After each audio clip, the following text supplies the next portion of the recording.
I was rewatching The West Wing the other night, maybe hoping for a moment that some of it might be true, that people might care this deeply and argue this precisely and make us dream this big.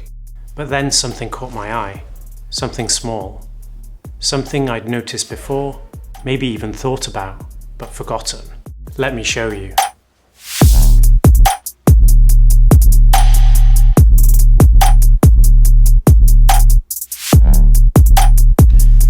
Did you see it?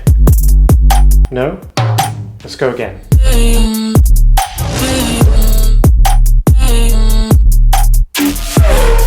So did you notice anything? Maybe about the Apple logo? Yeah, it's upside down.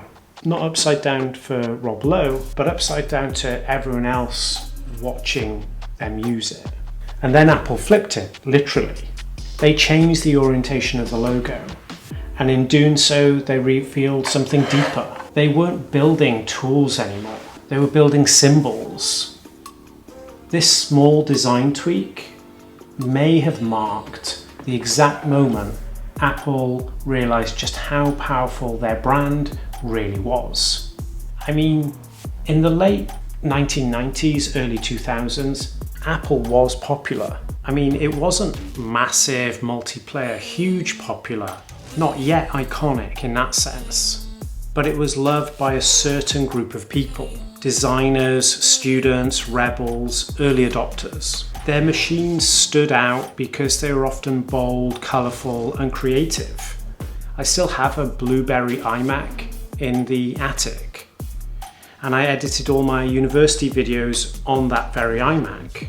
And then there was the iBook. They looked like they'd dropped from the future, and that future believed in fun, which was such a contrast to what we were seeing at the time. Beige boxes.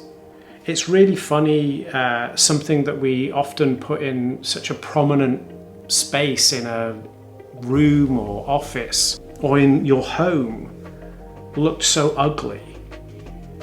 And so Apple's design was a breath of fresh air. But the energy of these new designs also made them feel deeply personal. They felt to me like they were built for me, not some kind of hand-me-down from business. It felt like I was the customer they had in mind when they designed the iMac. And when we look at the iBook, the Apple logo reflected that. It faced the user when the lid was closed. It was almost a hello before you started using the product. And I guess that's the problem, and that's the reason for today's video. So I guess the problem was that if you're watching someone in a coffee shop or in a scene from West Wing, the brand is awkwardly inverted. I think that awareness of Apple growing to the size it is today started with the single spin of that logo. Apple stopped seeing its customers just as users, and I guess they started seeing them as advocates, ambassadors, tribes. They understood that in a connected world, how your product is seen matters as much as how it works. I mean, we can just look back at what happened from that point.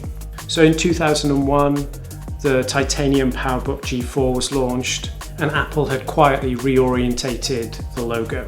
From there, everything kind of moved on, stepped up and developed. They dropped the word computer from Apple.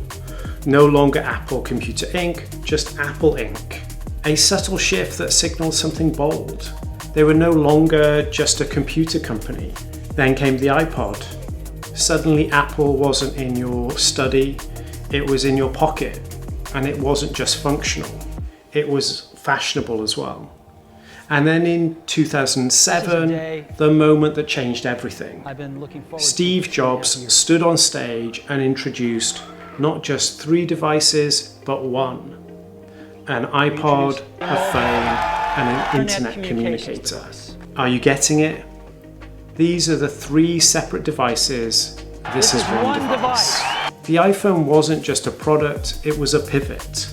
From hardware to ecosystem, from personal use to global identity. So what can we take from all of this? I mean, a logo flip, a name change, a pocket-sized jukebox, a phone that changed everything. None of it happened by accident. Apple understood something timeless. We build things, but people build meaning. And if that meaning is strong enough, if it resonates deeply enough, your brand doesn't just live in your marketing department. It lives in people's pockets, on their desks, in scenes from the West Wing. So what can we learn? Well, I think when we're looking at brands, we need to build for how your product will be used, but also for how it will be seen. Make your users feel proud, and they'll do the advertising for you. Don't be afraid to evolve. Sometimes a tiny change signals a massive intent, because sometimes flipping a logo isn't just about design, it's about destiny. Thanks for watching this far. If you're enjoying our videos, do give us a thumbs up and do consider subscribing. It really helps us out massively. Now it's time for us to get back to West Wing. I hope you have a great week.